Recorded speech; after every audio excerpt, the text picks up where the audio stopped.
My peoples, welcome to Keepas Kitchen, Volume 2, Power Up, How to Chop Garlic. So we're going to throw you 3 ways on how to use garlic today. But first, I'm going to give you a little bit of that crazy cool information. Is one of those things that's been around for, we've been cooking with this since 4000 BC. We have right here is a long stem garlic. You guys will probably notice that it has a long stem. Short stem garlic is very, very similar in composition, but it has a short stem. A couple of the garlics that we're used to in our supermarkets are elephant garlic or black garlic, both of which have different qualities and even textures. Elephant garlic has been known to have all kinds of healing properties. It's been used in ointments and sore relief. It's been used in things to heal wounds and even used for things to prevent scars. It has these amazing antimicrobial properties. So in Eastern medicine, all kinds of different things, spreads, ointments, topical relief.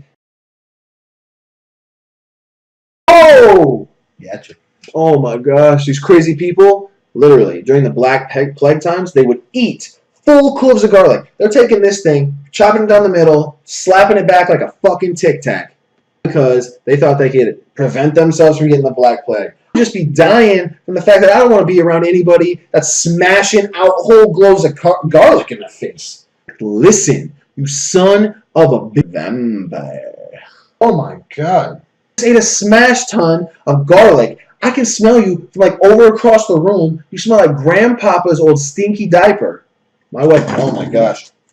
Crazy fun fact number 2. Back in the times of Greece, the women that were getting married carry garlic and herbs in her bouquet instead of flowers. Like, I know I'm marrying the right one if she wants to carry garlic and herbs down the aisle. Cloves of garlic and herbs in her hand and wants to marry me, and we're just gonna ride off into the sunset with a fucking frying pan and slap up some freaking skillets on the way to Never Never Land Ranch, which I don't even know even exists any longer.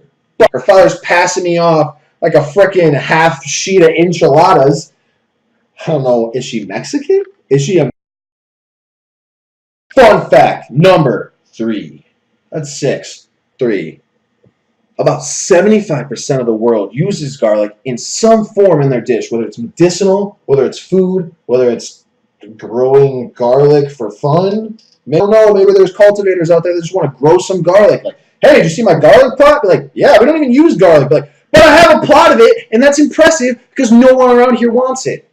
My wife, oh my gosh. I think we've all heard that garlic can ward off vampires. But in many cultures around the world where garlic was grown, believe that garlic can ward off evil in general. There's all the way from Asia to Africa to clearly here in the United States that garlic has this interesting property that can ward off evil. This will protect you from vampires, your old grandmama you don't want to see that probably smells very much like garlic, your neighbor, I don't know why, but they look at you funny when you're in the hallway. I don't want to see you see me seeing you, neighbor. Your mom, after she's done at the gym, Darth Vader, the Oompa Loompa brothers, the evil ones, Vegeta, but when he's Majin Vegeta, Ultron, Krampus, angry bums, Scientologists, your old math teacher, your new math teacher, iguanas, fireflies, mean snakes, nice snakes, all fucking snakes, pretty much every single bad guy in Final Fantasy, tornadoes, polio, freezing to death, hurricanes, radiation poisoning, samurai swords. Not the samurai though, he can still kill you in other ways. Terminator Generation 1, Terminator Generation 2, Terminator Generation 3, not Terminator Generation 4 though. He will still fucking kill you. Alright, so getting down into it, the 3 things that we can do with garlic are slicing, mincing, and smashing or crushing garlic. It's one lonely ass garlic sitting here. This guy's the lonely ass garlic. I just pulled these 3 garlic cloves right out of this pot, along right here.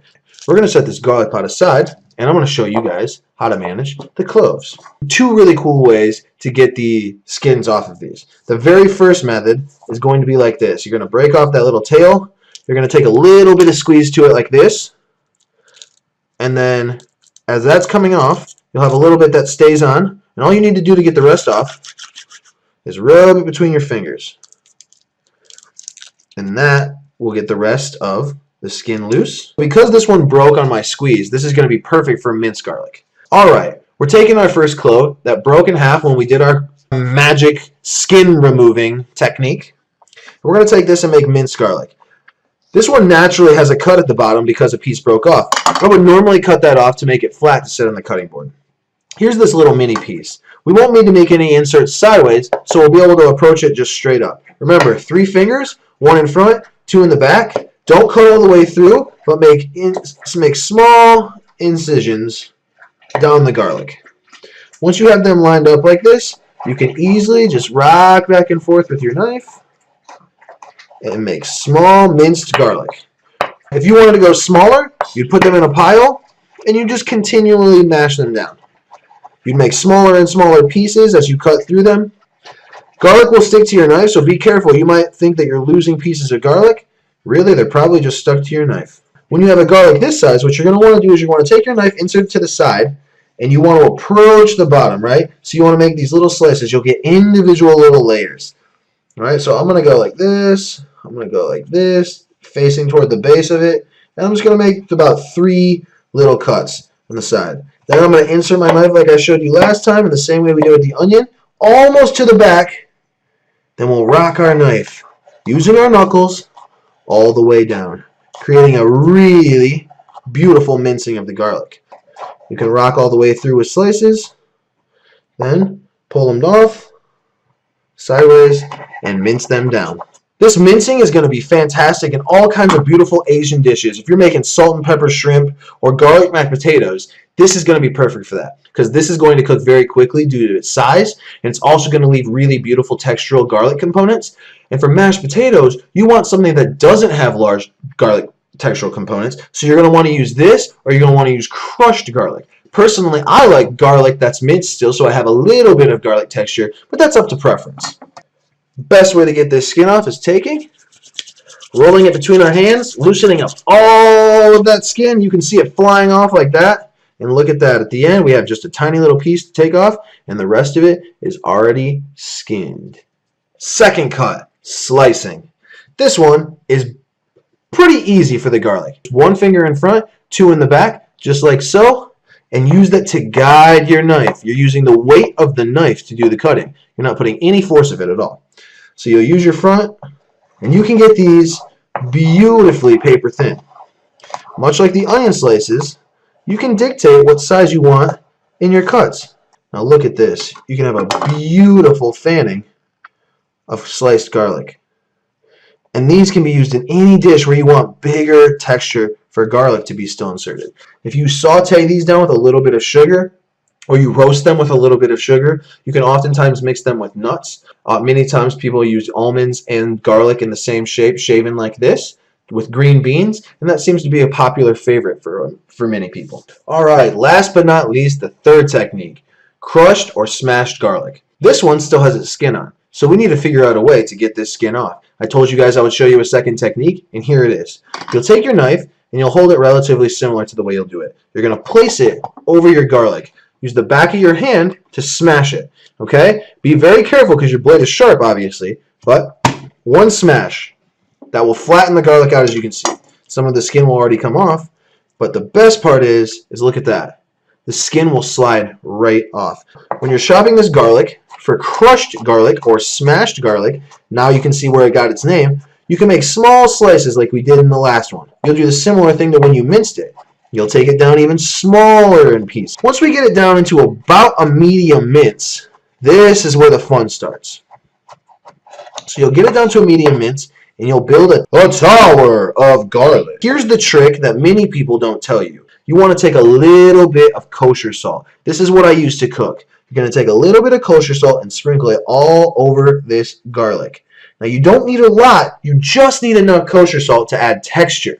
Texture is going to help you grit down this garlic. It's also going to help you remove some of that liquid, so just the garlic oil remains. You're going to use a swiping motion, okay? And see how I'm flattening out the garlic here?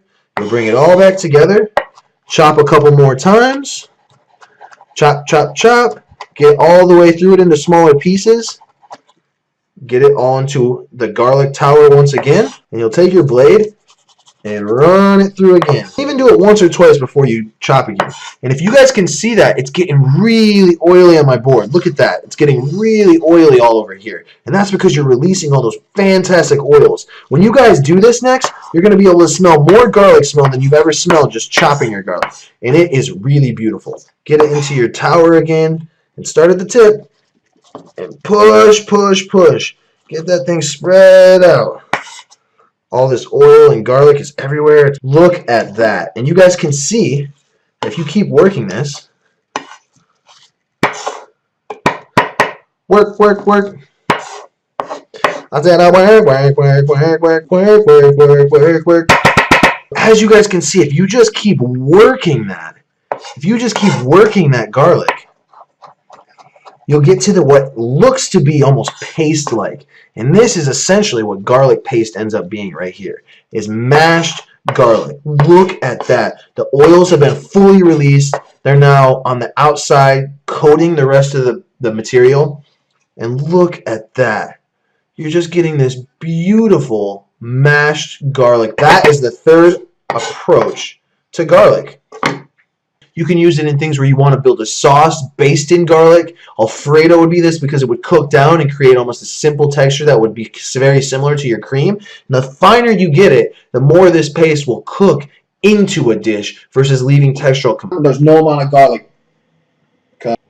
Awesome, you guys. Thank you very much for stopping in. Volume 2 of Power Up. Tune in next week for Volume 3 of Power Up videos from Keepas Kitchen. Every week, Tuesday, 3 o'clock. Remember to like and comment underneath this video. Don't forget to subscribe to the channel. There's a new video that comes out every week. And on Sundays, we go live on Twitch, 4 o'clock, to cook with you guys. Until next week, bang, pow, you better stay super.